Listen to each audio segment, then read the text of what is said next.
Hello, my name is DeWitt Jones, and I'm a second year medical student at Ohio University Heritage College of Osteopathic Medicine. And I'm going to be discussing a research project that I've been working on alongside Dr. Elizabeth Beverly and a colleague of mine, another second year student, Monet McCullough. This research project dealt with diabetes distress and the relationship between quality of life and self care in adults with type 1 diabetes.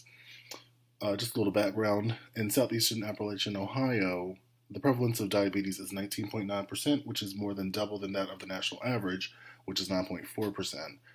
Despite the high rates of diabetes, its impact on the region is severely understudied. One critical outcome that has not been addressed is diabetes distress. A definition for diabetes distress, it is the negative emotional experience of living with diabetes. It addresses a person's worries, concerns, and fears about living with a demanding, progressive illness. The purpose of this particular study was to assess the moderating effect of diabetes distress and the relationship between quality of life and diabetes self-care in adults with type 1 and type 2 diabetes in rural southeastern Ohio. We conducted a cross-sectional survey study with adults with type 1 and type 2 diabetes in southeastern Ohio.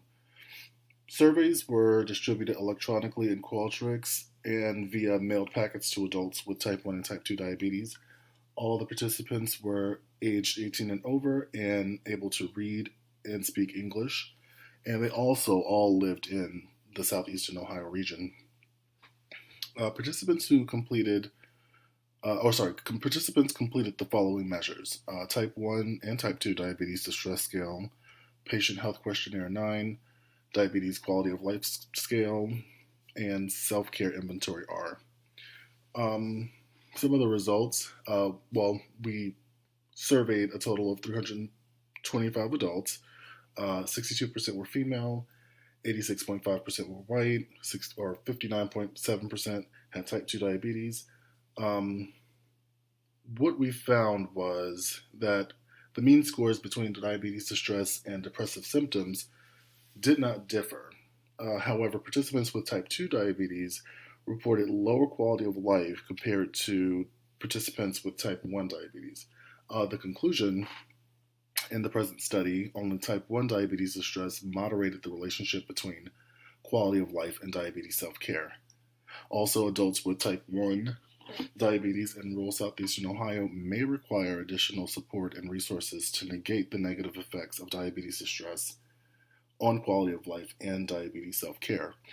In other words, what we found was that people with type 2 diabetes did have a lower quality of life. At this point, we don't know exactly why that is. It could be because of comorbidities. It could be any number of reasons.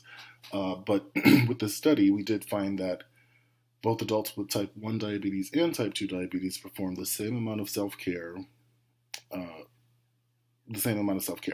However, for those with type 1 diabetes, higher diabetes distress levels show lower. With those with type 1 diabetes, higher diabetes distress levels lowered their quality of life, and that resulted in fewer self-care behaviors.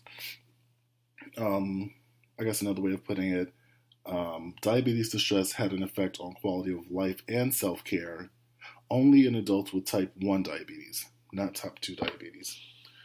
As far as future directions, research should examine resources and supports that buffer the negative effects of diabetes distress on quality of life and self-care, and longitudinal research with a more diverse sample is necessary.